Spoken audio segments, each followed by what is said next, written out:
to DEFCON 3. I'm KT McFarland. A major offensive against ISIS is underway in Iraq. Troops there are battling to retake the terror group's stronghold of Mosul, and that city has been under ISIS control for more than 2 years.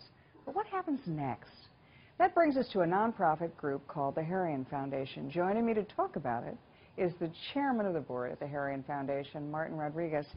Okay, so Martin, what happens after the fighting stops? That's where you come in, and who are you and what do you do?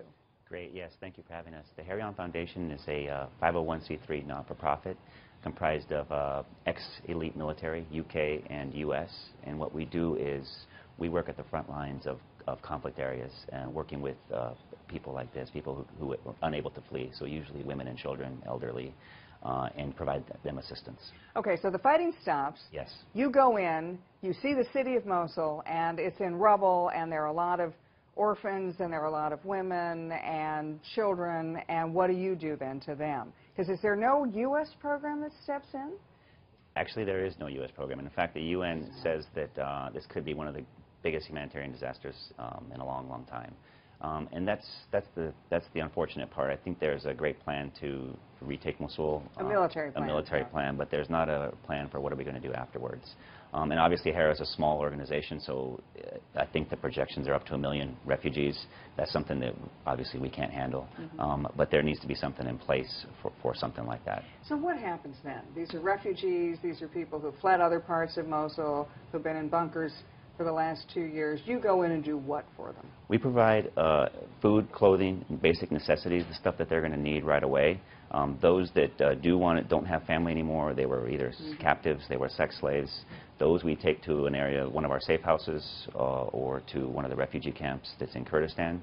And there we provide, along with our partner groups, mental health counseling, checkups, those kind of things, and get them kind of back on their feet. You know, this is obviously one of the big hot-button issues in the United States. What do you do about the refugees in the Middle East? You know, do you bring them to the United States as immigrants? Do you have safe zones? Both Trump and Clinton have talked about safe zones in the region. And you've been there, you fought there, you're dealing with these people now. What do you think makes sense? I think there needs to be a holistic approach, an ecosystem to taking care of these, the young kids and the women that are there right now. I don't think many of them don't want to leave. Actually, yes, this is where they grew up. This is where their family's at. Unfortunately, you have non-state actors such as ISIS, which have taken over large swaths of both Syria and Iraq, and that's kind of where our specialty is, working on the front lines of conflict zones around the world.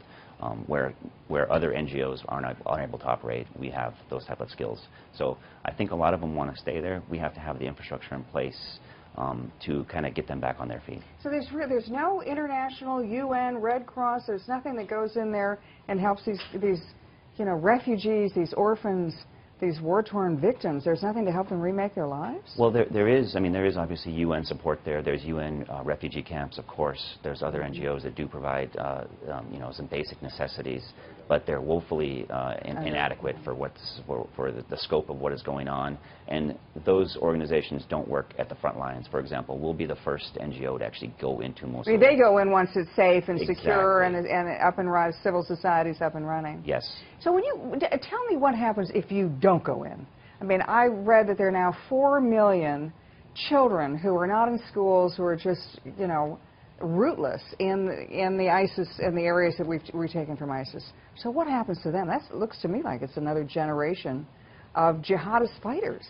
That's exactly right. That's why we believe in a holistic approach to preventing the extremism of tomorrow by tackling it today. And part of that is getting these kids into schools, having an approach for them to have a system where they can kind of grow and not get sucked into this ideology. Right.